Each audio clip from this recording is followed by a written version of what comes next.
आंदोलनर साप्ताहिक खबर कागज तार 10तम प्रतिष्ठा दिवस बालेश्वर स्टेशन क्लब ठारे अनुष्ठित हो जाइछि।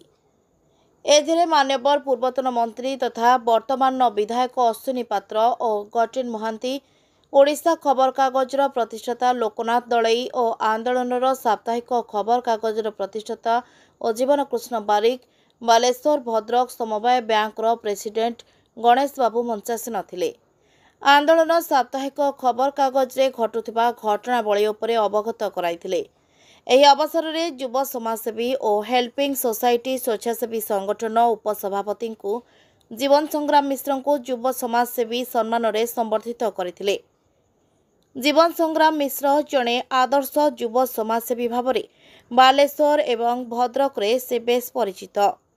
कोरोना महामारी हेउ किंबा बाहानगाठारे होइतिबा ट्रेन दुर्घटना समय हेउ सबु समय हेल्पिंग सोसाइटी स्वेच्छासेवी संगठन माध्यम साधारण जनता को बहु साहाय्य और सहयोग करिसेंती।